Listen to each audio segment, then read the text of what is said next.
ଆପଣ सभी भक्तों के चरण कमल मोर कोटि कोटि प्रणाम। वांछा कल्पतरुभ्यश्च कृपा सिन्धुभ्येव च पतितानां पावनेभ्यो वैष्णवेभ्यो नमो नमः। जय अनंत कोटि वैष्णव वृंद की जय। जगतगुरु श्रील प्रभुपाद की जय। पतितपावन श्लोक गुरु महाराज की जय। श्रीमद् भगवती गीता की जय। तो ढेर सारा शुभकामनाएं शुभेच्छा आपण समस्त को आज साधु संघ प्रोग्राम रे। तो आमे अनंत कोटि ब्रह्मांडर अधिपति परात्पर परमेश्वर भगवान श्रीकृष्ण मुख निसृत वाणी श्रीमद् भगवती गीता को आश्रय अच्छे किछि यथामथि बुझापी चेष्टा करुचे। तो कहीं भगवान आमर प्रयास देखिए ना आम से बड़ ज्ञानी नुह कि पंडित विद्वान किसी भी नुह। प्रभुपाद जहाँ कही से अनुसार जीवन बीतेकी जहाँ अनुभव करिचे बास आपण सहित टिके शेयर करुचे। वास्तविक भगवान जो आसती संसार को तांकर उद्देश्य केवल यहीटा ही थाए किमिति आम मान फेरैकी नवा। पुणी कौन पितामाता चाहेनी तार संतान तांठू दूरेकी बाहर माने कांगाल भली बा दुखी भली जीवन व्यतीत करू। मान जदि गोटे करोड़पति छुआ बाप को छाड़ी के रास्तार अनशन कर माने भटकुव कटोरी लेके भिक मागुव तो बाप को केते दुख लगुव।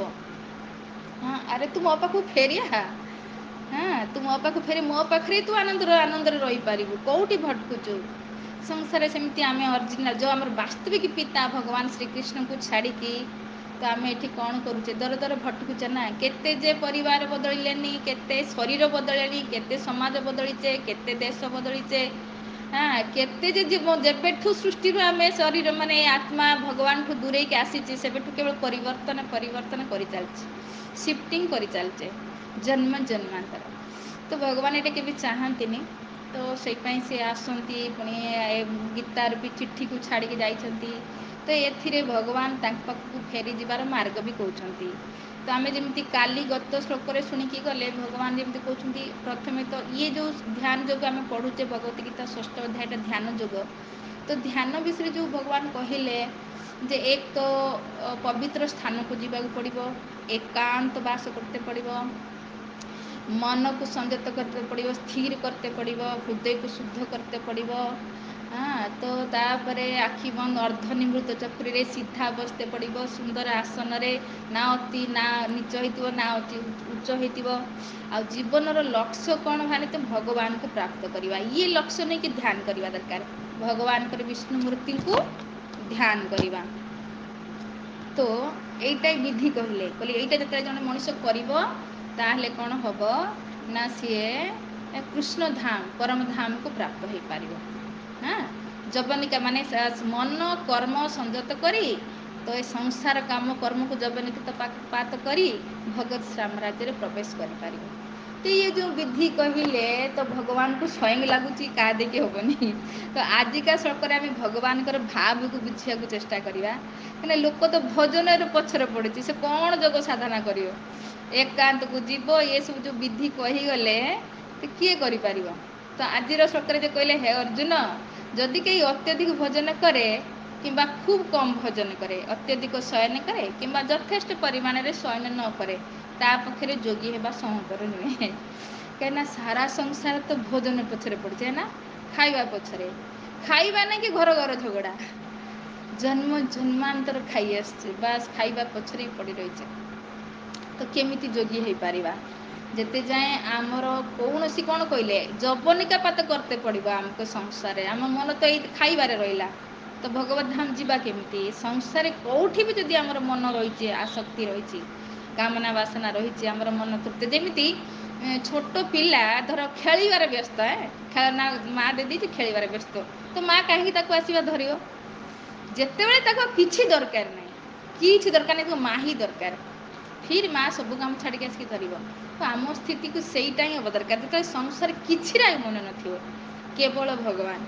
हाँ यहीटा को कहते जवनिका पात संसार कौन से मन ना तो से आम जापर कि ये सहज नुहे कहीं आम संसार भगवान निजे ही कहते जन्म जन्मांतर खाई आसी कहीं शरीर धारणा रही आत्मचेतना तो ना तो से खाइबा पछरे पड़ी कौन खाऊँगी तो खाऊँ मनुष्य हो कि पशुर आहार करुच्ची तो से केवे भगवत धाम को जापर तो जमी प्रभुपाद कहले भगवान पर्पट्रे लिखिले जे भगवान बहुत व्यवस्था कर माने मनुष्य मान खाइबार किसी कमी रखी ना किंतु आम देखा 99% लोक आम भी से तो कौन करुले बिना माछरे भात उठू ना खाई माने पेट को जाऊन आज भी लोक धारणा से बिना माछरे भात केमती खाइबू।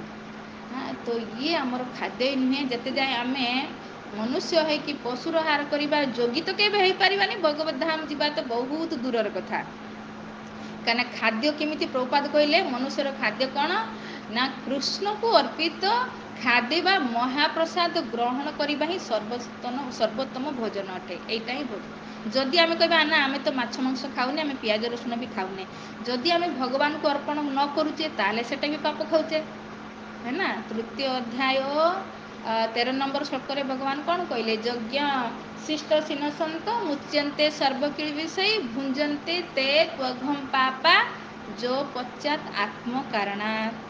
हाँ जी आत्म कारण निज पाई रोषेई करके खाए सी मान पियाज रसुण भी पकाएनी माछ मांस भी रांधेनी किंतु बिना पियाज रसुण खाए किंतु मते अर्पण करके न खाए तो सी पाप ही खाए।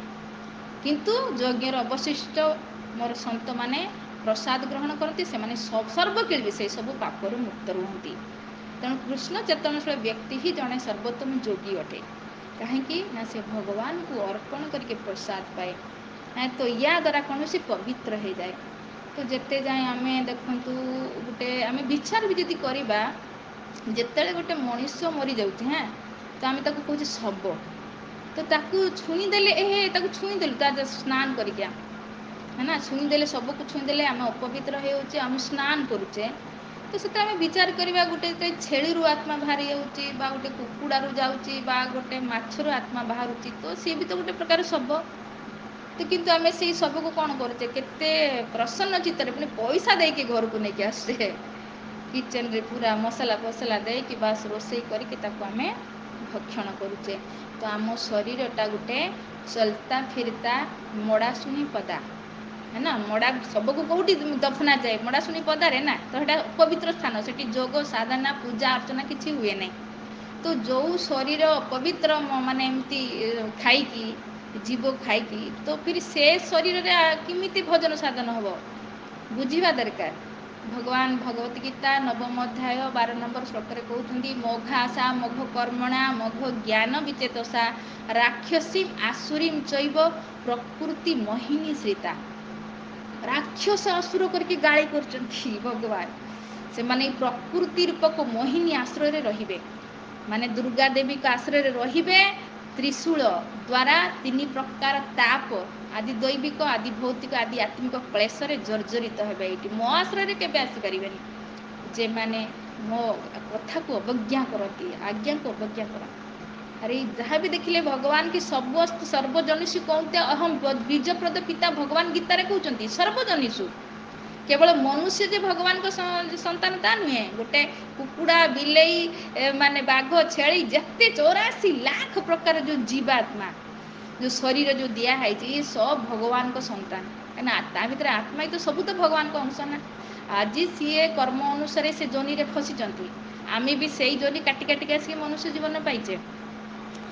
रामायण कहूँ आकर 4,84,000 जोनि भ्रमतु जीव अविनाशी 84 लाख जोनि रे आमे ए जीव अविनाशी जीव भ्रमण करी आसे फिर तबहू करुणा कर करुणा निधानी फिर तेबे भगवान करुणा कर को दया आसी जाए मानव जोनि फिर मानव शरीर आमको प्राप्त कर दियंती कहीं शरीर रू आम भजन साधन करके पारेबा किंतु आमे कौन कले मनुष्य शरीर पाइकी भी पशु भाया कर्म कले ये 4टा काम कर आहार निद्रा भय मैथुन बास खाऊचे से पशुर आहार मनुष्य मान भगवान केते व्यवस्था फलर भेराइटी देखु शागर भेराइटी देखु सब्जी माने गाई जे क्षीर खाऊँगी ता भीतर कौन फिट कर मेसीन से पूरा घास कुंडा खाई अमृत दौची से अनगिनत आइटम कहाँ व्यवस्था कर भगवान आम समस्त किंतु अज्ञानता बशत आम कौन करुचे पुणी पशुर आहार करके पशुजनी को आउ थे पशुजनी पाइबा रेडी होचे आम कहीं भी चाहबानी कहीं आम चाहबानी भाई बिल्ली जन्म हबू ना ना कुकुर जन्म खोज नाई नाई तो फिर खाऊ कहीं गुड़ा तो यही तो अज्ञानता ना, आम कहीं चाहू ना पशुजन्य जावाई कि फिर भी आम खाऊचे, यहाँ अज्ञान। तो केतबेले ज्ञान मिले सीना गीता पढ़िले, साधु संगे आसिक बसिले शुणिले, कहीं कर्म करने आम स्वाधीन, फल भोगापी स्वाधीन नुहे। आम कौन खाइबा, कौन पिंधा, कौन कर्म करवा सबू शास्त्र दिखाई। कहीं ये जो शास्त्र ये मनुष्य मानक बनाई, पशु मानक नुहे। ये जो शास्त्र रे जहाँ भी दिखाई शास्त्र भाव मैनुआल बुक आम जीवन को किमिति चलेबा। और जदि शास्त्र को बाद दे कि आम किसी भी कर्म कर, कर्म तो खायापी तो कर ना, पेट न खाइले किसी काम करते पड़ोनी। पेट को कौन दौचे, तो प्रसाद दबा दरकार, किंतु आम किए दौरान केते जन दौरान संसार देखुना, मरियापी रेडी, तापर पशुजन को जीवाई रेडी, किंतु प्रसाद खायापी रेडी नुह, आ भगवत धाम जीवाई रेडी नुह। कहीं शुणिले सीना, जमी मु भी खाऊली आमर प्रभु भी खाऊले, किंतु जिते आम साधु संगे बसिले शुणिले भगवत गीता को जानिले, फिर निजर तो गोटे विवेक अच्छी, तो फिर आम निजक निज नाई रे बाबा किए चाहब पशु शरीर को जीव, किए चाहब नरक को जीव, नरक विषय भी वर्णना कराई भागवतम रे। तो जदि बुद्धिमान व्यक्ति से केवे भी एमती काम करिबा नहीं। तो से ये भगवान तो आगे कहीदेले एमती जे कर जोग साधना रही मो पाखक फेरी आसो, किंतु साधारण लोक यहाँ करें कहीं सब भोजन पछरे पड़ते।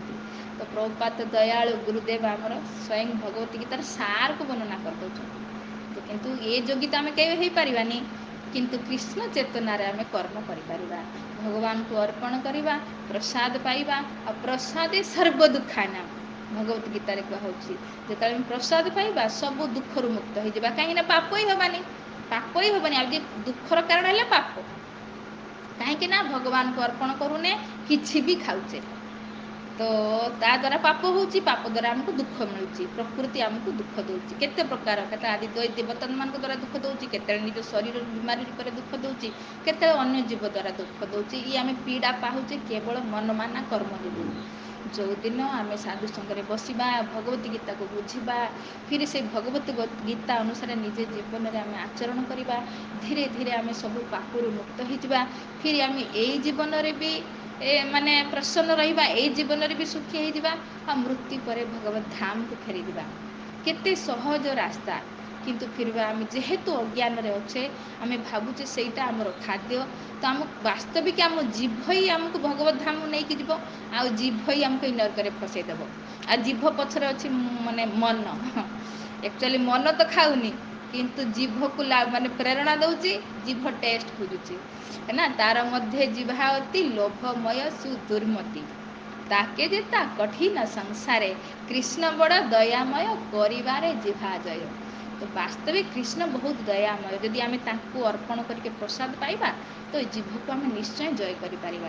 खाद सियाड़ को मन ही जीवनी, आज शुक्रवार है संडे है चलो आज मार्केट जीवा, आ भात से शाग सब्जी गलबनी भितर को, तो से गुड़ा दरकार। किंतु जिते बड़े आम साधु संगे बुझा, भगवत गीता को बुझा पढ़ा, आ परिणाम को चिंता करवा, आर परिणाम कर्म करने तो स्वाधीन, फल भोगियापी तो स्वाधीन नुह। आम टे मर अमर नुहे, मृत्यु अपेक्षा करमको, फिर परजन्म पशुजन को जब पलैबा किए चाहब, ये कहीं चाहबानी।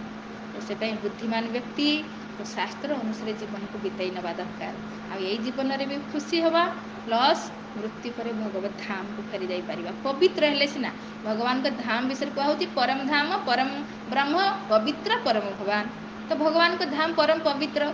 तो आम ये जो सब को खाई जीवर आत्मा बाहरी गले सब ही तो ना, आ खाई अपवित्र होकर आम जापर भगवत धाम संभव नुह। आगे जीवन लक्ष्य भाविबा दरकार भगवत धाम, काली आम शुणिकी गले ना, तो जो बुझा जीवन लक्ष्य भगवत धाम आम फेरवा, मनुष्य जीवन आमको से मिली, तेज निश्चय पवित्र हाँपी चेष्टा करवा। और से पवित्र हवा केमिति ना, भगवान को बाणी, भगवान परम पवित्र, भगवान का नाम, भगवान का प्रसाद, भगवान का कथा, भगवान को जड़ित सबकि पवित्र।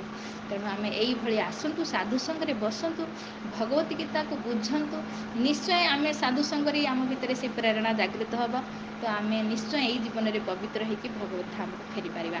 ठीक है, समय हो जाए रखा ये कथा को। हरे कृष्णा कृष्णा कृष्णा हरे हरे, हरे राम राम राम हरे हरे। तो कहार जदि किसी प्रश्न थाए तो ये पचारि पारिबे। हरे कृष्णा।